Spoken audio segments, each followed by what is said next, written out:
Welcome back. It's Victoria Wolders, your My Kids Locker COVID-19 podcast host.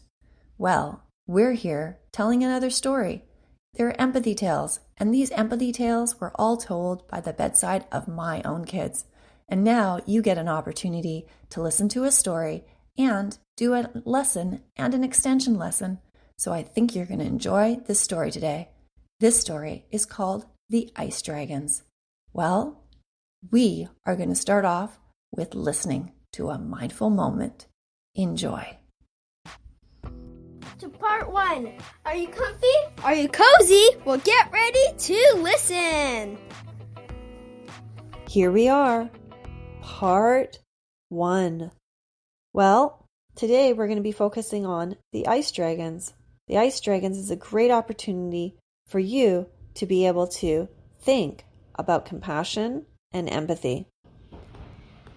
This mindful moment is a focus on justice and what justice is. What is justice? Well, justice is a concern for peace and a genuine respect for others. When have you had peace in your life? Has there been an opportunity where there has been a little bit of conflict, but then you've chosen to seek out peace? And you want peace. So, today, this focus is on justice, a concern for peace, and genuine respect for others. I hope that you will take time to show others peace today. And now we are moving on to part 2. Here we go. Hi everyone, welcome back to part 2 today. We are going to create something amazing and let's get crafty. Bye. Well, here we are in part 2. This is a great opportunity for you to create. So, you get to create and express in any way you want your understanding. Today, we're going to be doing the story called The Ice Dragons. This is a wonderful opportunity for you to feel what another character feels. There is one warrior that has wisdom in the story. Pretend to be him and act, draw, write, or choose another form of expression to show your understanding of the story.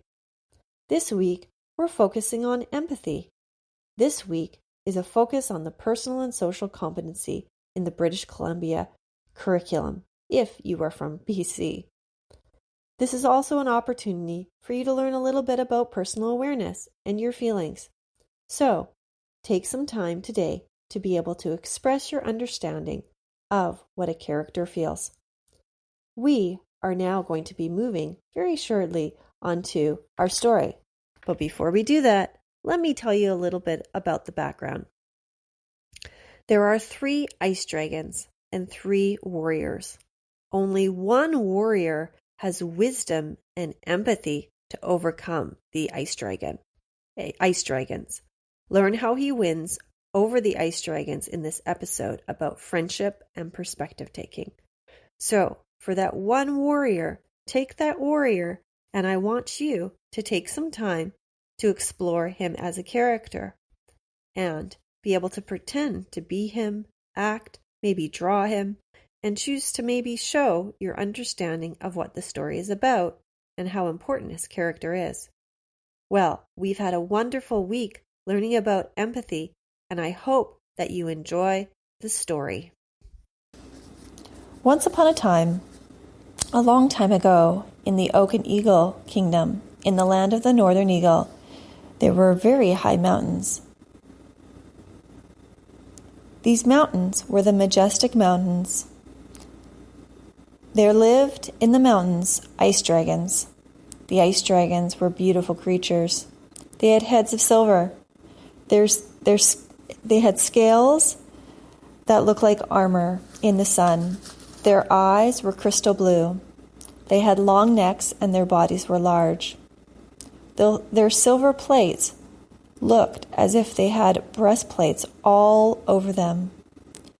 These ice dragons lived in the caves off the majestic mountains.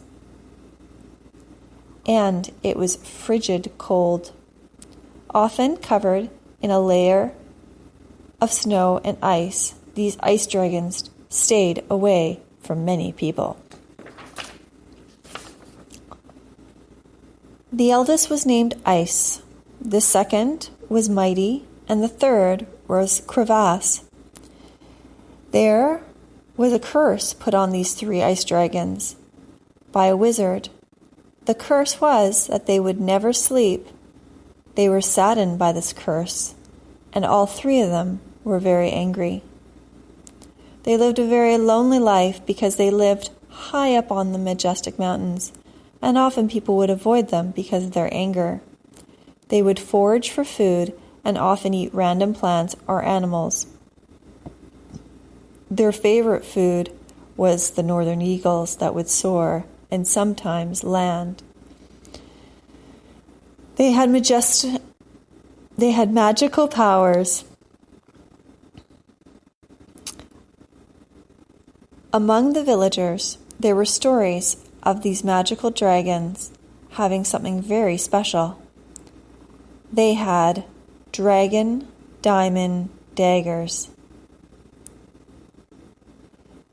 The story goes that the dragons were able to claw ice up and pull them out, and then, with their magical breath, breathe life into these large ice pieces. The daggers only were carved by them, and they were brought to life with diamonds. And the diamonds were brought out by the dragon's breath. So once the dragon breathed on the ice, there would be diamonds embedded into these ice daggers. And the ice would turn into crystal. So these dragon diamond daggers were crystal and diamonds. So many dragon diamond daggers were in their cave, and for years they would constantly grab and claw at pieces of large ice, breathe into the ice, and then it would turn into crystal that had diamonds in them.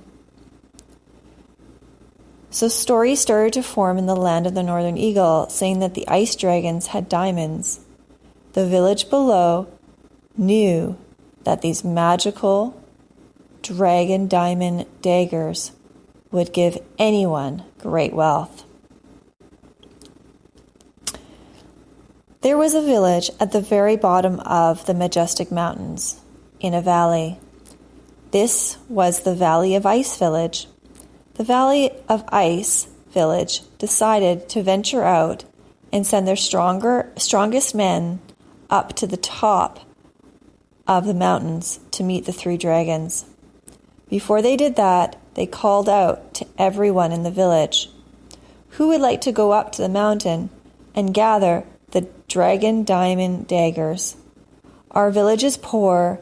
We need to take them, sell them, so that our village and those that are impoverished will have money to survive and feed their family. Whatever diamonds you bring back, you can have half, and the other half will go to the village." Well, there were 3 young people that decided to take on the challenge.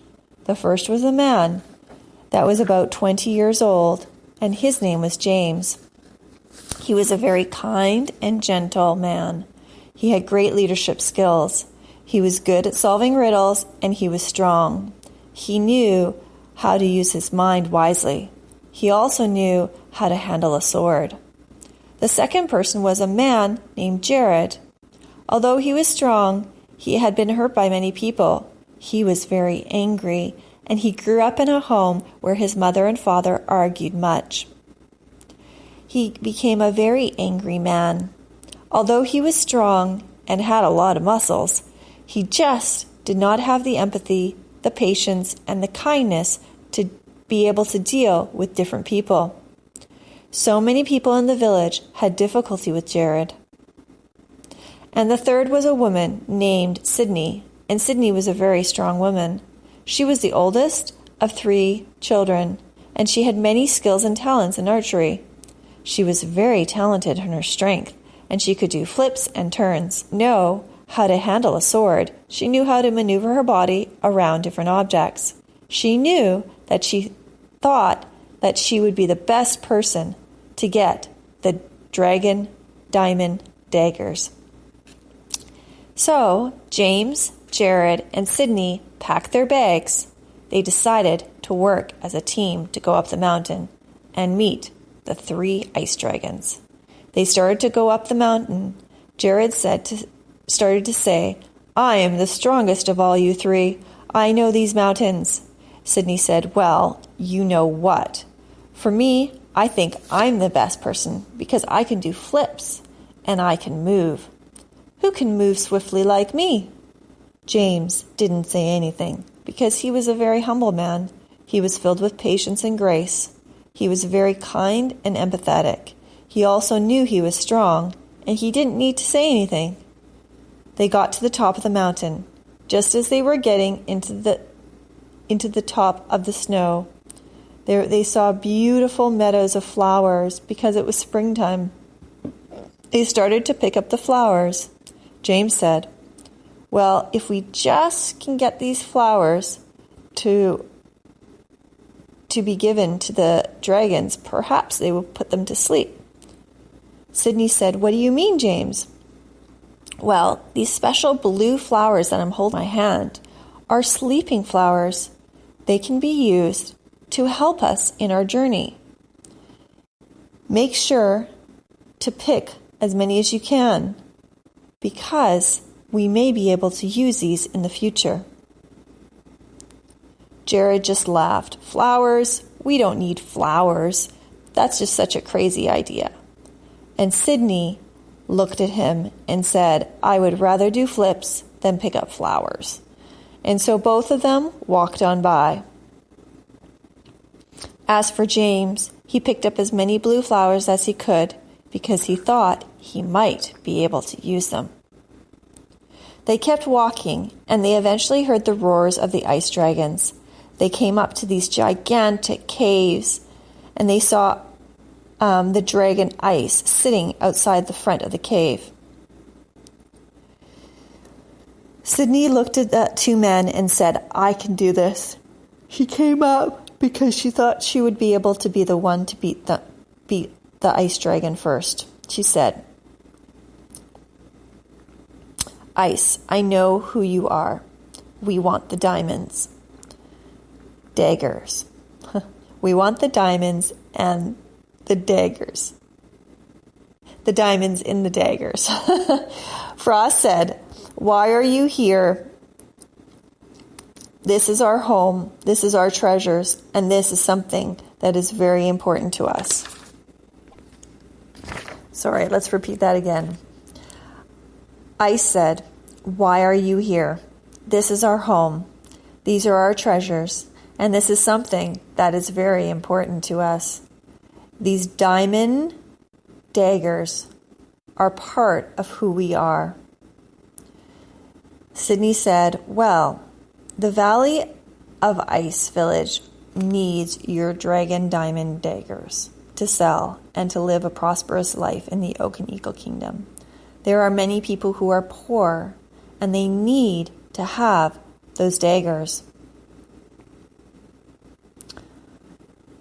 He looked at her and said, "Do you truly believe that you will be the one that will go forth and get these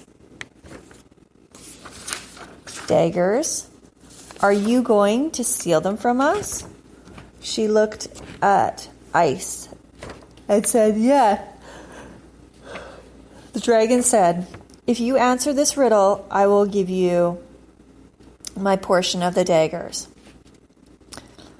What can you see through a rainbow, yet is as sharp as a sword?" She thought, could it be a mirror? or a window? Then she looked at the dragon and said, "It's either a mirror or a window. Both are sharp, but you can see a rainbow in them and even through them." "No, you are wrong." And at that very moment, he reached out his claw and breathed on Sydney. Sydney all of a sudden became a crystal diamond statue, just as the dragon diamond daggers had become. Jared and James watched on, and they were amazed. Sydney now was a diamond statue. How were they going to turn her back? They weren't sure. Ice said, "You chose to want the diamonds, and now you are a statue. I don't think you are worthy of my dragon diamond daggers."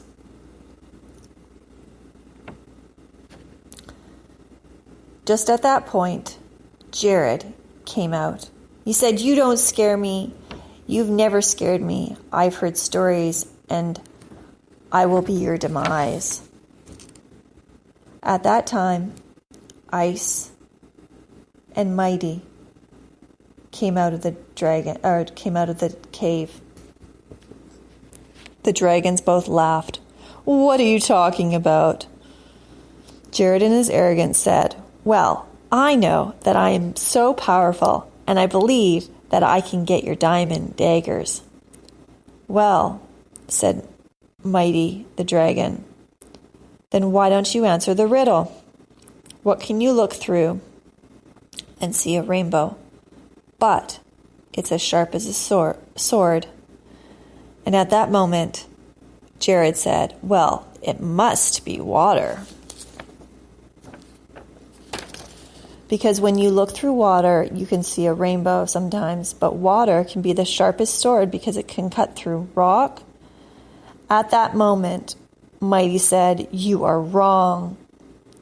The ice dragons, Mighty and Ice, blew their breath on Jared, and he too turned into a diamond statue. The last person was James. James was a very honorable man. He had learned compassion and empathy from his mother and father. He learned all his skills of welding by his father, and he knew how to handle a sword. However, he also had heard stories about how these dragons had been given a curse. James walked out in front of Ice, Mighty, and now the third ice dragon appeared, Crevice. So Ice, Mighty, and Crevice, the three ice dragons, stood large and bold over James. James looked up at them. He said,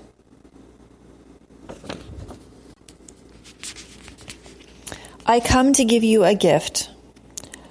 I have sleeping flowers. I will give you one each day as a gift for the next month. They will allow you to sleep. We will talk, and I will come to know you. I will stay in your cave, and I will sleep here for a month. You will come to know me, and I will come to know you." The dragons were shocked. They had never heard of anyone wanting to get to know them. And so all three dragons agreed. As the two diamond statues of Sydney and Jared stood there, James took his stuff and moved himself into the cave. Then James began to start a relationship with the three dragons. He would give them the blue flowers, and all three of them would sleep. They hadn't slept in years, and over time they came to know James. And one day they said, "We see that your heart is good. We see that you will use our dragon diamond Daggers for good. Yet, you will need to answer this one riddle. The riddle is, what I can see through, what I can see you through. Okay, let's try that again. What can see through a rainbow, yet is as sharp as a sword? James turned to them and said, the answer is a diamond. They said, you are correct. And at that very moment, they bowed down to him and said, we are now your servants. You now have the power over us, and all the diamond daggers are yours. We will call you our master, and we will be forever indebted to you. You have given us sleep, and you've given us friendship over the last month. And you've come to understand our pain. We will forever be indebted to you because you knew how to solve our pain, but also solve the riddle. James said, I'm going to take these dragon diamond daggers down to the village, and I will give them to our poor villagers. He said, I have one last wish that you could help me with. Could you please breathe life back into my friends? They stood here in statues, and I will come to teach them and help them understand that them understanding you and giving you the gift of sleep ultimately helped us in our journey to help our villagers. And at that moment, the 3 ice dragons walked out of the cave and breathed life back in to the 2 warriors, Sydney and Jared. The 3 dragons breathed, and you could feel the light, gentle breeze over the 2 warriors. They came back to life. Although they were shocked, Sydney and Jared learned valuable lessons to be humble. And at their feet, there were rocks of diamonds that they could use to help the villagers. Over time, James taught Sydney and Jared what it meant to be friends with the 3 dragons, and they would often take turns to visit the dragons and give the beautiful blue flowers of sleep. All of them learned about generosity and friendship.